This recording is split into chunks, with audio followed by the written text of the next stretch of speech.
دار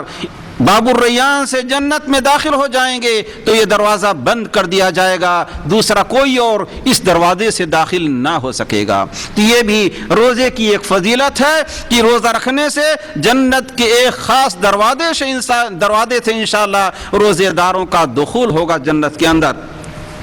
رسول اللہ صلی اللہ علیہ وسلم ایک دوسری حدیث پاک کے اندر فرماتے ہیں کہ سیام اور قرآن ماہ رمضان میں نازل ہوا تو روزے کا اور قرآن کا باہمی بڑا گہرا تعلق ہے۔ چنانچہ رسول اللہ صلی اللہ علیہ وسلم فرماتے ہیں کہ روزہ اور قرآن یہ دونوں قیامت کے دن بندے کے حق میں سفارشی ہوں گے۔ روزہ کہے گا کہ اے اللہ، میں نے اس بندے کو کھانے پینے سے اور شہوت کی تکمیل سے رمضان کے دنوں میں روکے رکھا، تو مجھے اس بندے کے حق میں سفارش کا اختیار دے۔ اور قرآن کہے گا کہ یا اللہ، منعتہ النوم باللیل، میں نے رات میں اسے سونے نہیں دیا تھا۔ افسوس کے ساتھ کہنا پڑتا ہے کہ رسول اللہ صلی اللہ علیہ وسلم کا یہ فرمان تقریباً بھلا دیا گیا ہے۔ قرآن کوئی جاگ کے اب کہاں پڑھتا ہے، اگر بیدار رہتا ہے، نیند خراب کرتا ہے تو ڈرامے دیکھنے میں، فلمیں دیکھنے میں، موسیقی سننے میں، گانے سننے میں، گپ شپ کرنے میں اور الٹی سیدھی باتیں کرنے میں۔ کم ہی لوگ ہیں جو رات میں اٹھ کر اللہ رب العالمین کی کتاب کی تلاوت کریں۔ تو رسول اللہ صلی اللہ علیہ وسلم نے فرمایا قرآن کہے گا۔ سوال یہ کہ روزہ اور قرآن کیسے کہیں گے؟ کیا ان کو زبان ہوگی؟ اب تو حالت یہ ہے، پہلے تو لوگ سوچ سکتے تھے، اب تو آپ دیکھ رہے ہیں الیکٹرانک چیزیں ہیں، وہ آپ سے ہم کلام ہوتی ہیں، ایسی آوازیں نکلتی ہیں کہ آپ حیران اور دنگ رہ جاتے ہیں۔ تو پھر اللہ رب العالمین روزے کو اور قرآن کو زبان دے دے یا زبان دیے بغیر اللہ رب العالمین ان سے ہم کلام ہو، یہ کوئی محال چیز نہیں ہے۔ تو اللہ کے رسول علیہ الصلوۃ والسلام نے فرمایا، قرآن کہے گا میں نے اسے رات میں سونے نہ دیا تھا، اے اللہ تو مجھے بھی اس بندے کے حق میں سفارشی بنا۔ رسول اللہ صلی اللہ علیہ وسلم فرماتے ہیں فیشفعان، دونوں کو سفارش کا اختیار ہوگا اور دونوں کی سفارش اپنے رکھنے والوں اور پڑھنے والوں کے حق میں قبول کی جائے گی۔ تو یہ ہے روزے کا فائدہ کہ انشاءاللہ آپ جنت میں باب الریان سے جائیں گے۔ رمضان سے متعلق چند مسائل ہیں۔ پہلی بات یہ ہے کہ ہمیں یہ کیسے معلوم ہو کہ ماہ رمضان مبارک آ گیا ہے؟ رسول اللہ صلی اللہ علیہ وسلم نے فرمایا ہے جب تم چاند دیکھو تو روزہ رکھنا شروع کر دو، اور چاند دیکھ کے ہی روزہ توڑو۔ فَإِنْ غُمَّ عَلَيْكُمْ، اگر تمہارے اوپر معاملہ پوشیدہ رہ گیا ہے، یعنی شعبان کی 29ویں تاریخ کو چاند نظر نہ آیا بدلی کی وجہ سے یا کسی اور وجہ سے، تو شعبان کے 30 دن پورے کرو، اور عربی مہینہ چونکہ صرف 30 دن کا ہوتا ہے اس لیے اگلا دن یہ ماہ رمضان کی پہلی تاریخ ہوگی۔ اسی طرح سے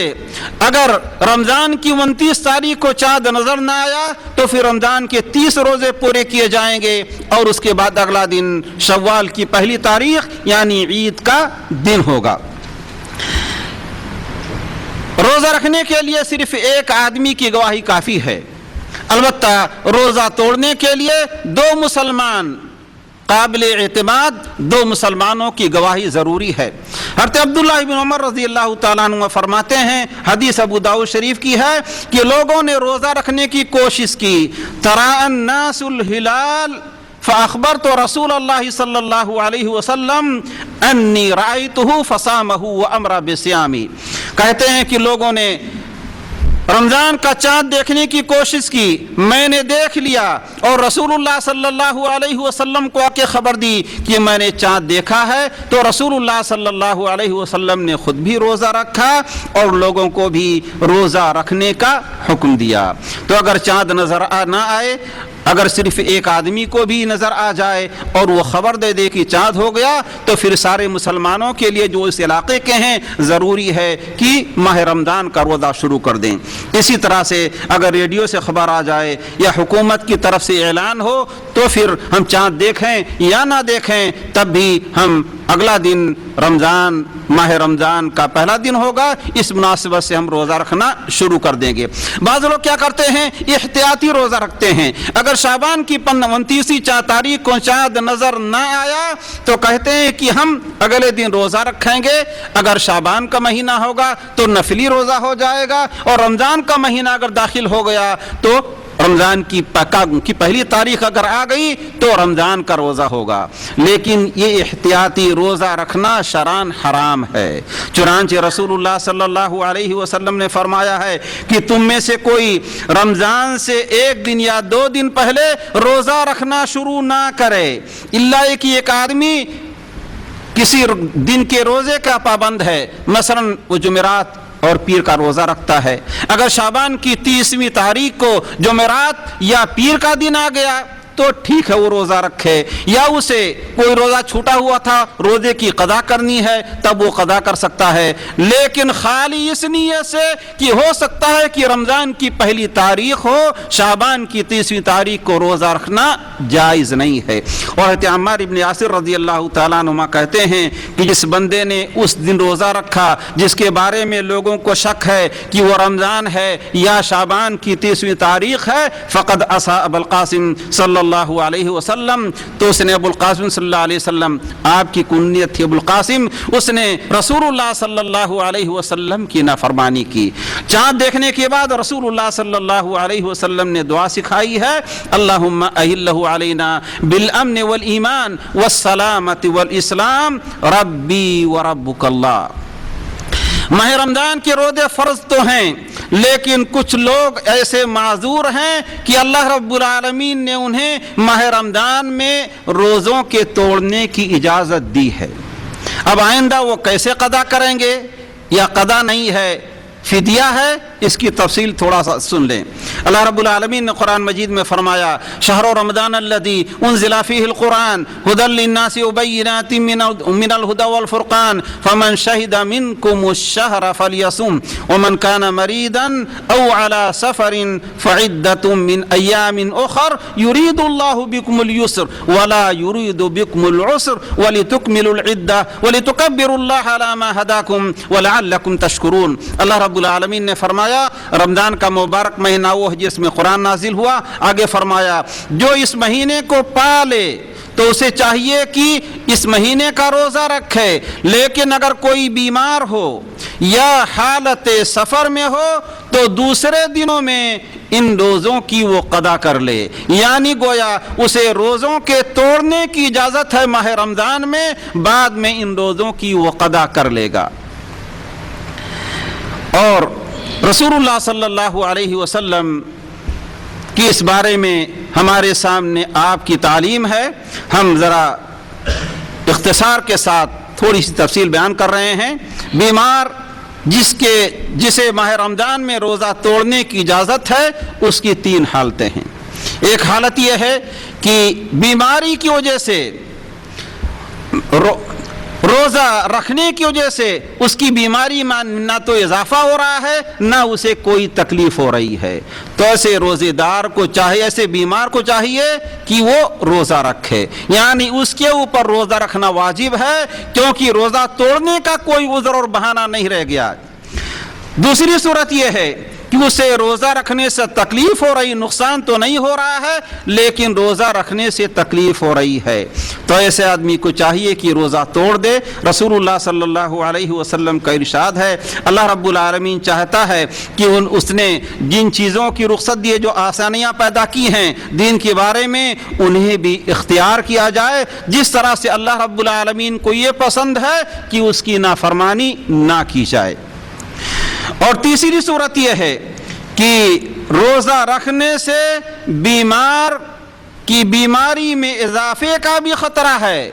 اور اسے بہت تکلیف بھی ہو رہی ہے، تو ایسی صورت میں وجوبی طور پر اسے روزہ توڑ دینا ہوگا، کیونکہ اللہ رب العالمین نے فرمایا ہے وَلَا تَقْتُلُوا أَنفُسَكُمْ، اپنے آپ کو نہ مارو۔ اگر روزہ رکھنے کی وجہ سے بیماری میں اضافے کا خطرہ ہے، نیز سخت تکلیف ہو رہی ہے، تو وجوبی طور پر بیمار کو روزہ توڑ دینا ہوگا۔ اگر اس نے روزے توڑ دیے ہیں تو ان کی قضا کب کرے؟ پورے 1 سال کے اندر۔ رمضان میں تو مسلسل اس نے روزہ رکھا ہے، توڑا بھی ہے تو مسلسل توڑ دیا ہے، لیکن قضا میں یہ تسلسل ضروری نہیں، اور نہ یہ ضروری ہے کہ گرمی کے دنوں میں روزہ اس نے توڑا ہے تو گرمی ہی میں روزے کی قضا کرے، سردیوں میں بھی روزے کی قضا کر سکتا ہے۔ ویسے یہ دین اور قرض ہے، انسان جس قدر جلدی ہو بہرحال اللہ رب العالمین کے اس قرض کو اتار دے۔ ایک آدمی ایسی بیماری میں مبتلا ہے کہ جس سے اسے شفا یاب ہونے کی امید نہیں ہے، مرض خبیث ہے، کینسر ہے، کوئی اور بیماری ہے، اور انسان کو امید نہیں کہ وہ کبھی شفا یاب ہو سکتا ہے، تو ایسے بیمار کو اجازت ہے کہ روزے توڑ دے اور ہر روزے کے بدلے میں ایک مسکین کو کھانا کھلائے، ایک وقت چاہے پکا کے گھر بلا کے کھلائے، چاہے اس کے گھر بھیج دے، چاہے ایک بارگی 30 مسکینوں کو بلا کے کھلا دے، چاہے ایک بارگی 30 مسکینوں کے لیے ان کے گھر کھانا بھیج دے، یا چاول 1.5 کلو کے اعتبار سے یعنی 30 دن کا 45 کلو چاول ہوگا، 45 کلو چاول ایک بارگی ایک مسکین کو دے دے یا کئی مسکینوں کو دے دے، یہ اس کے روزے کا فدیہ ہو جائے گا۔ اور اگر اللہ رب العالمین کے فضل و کرم سے فدیہ دینے کے بعد ایسا بیمار جسے بیماری سے شفایاب ہونے کی امید نہ تھی، اگر اس کے بعد بھی وہ شفایاب ہو گیا تو پھر اب اس کے اوپر کچھ نہیں ہے، اس لیے کہ جو فدیہ اللہ رب العالمین نے واجب قرار دیا تھا وہ فدیہ وہ بندہ دے چکا۔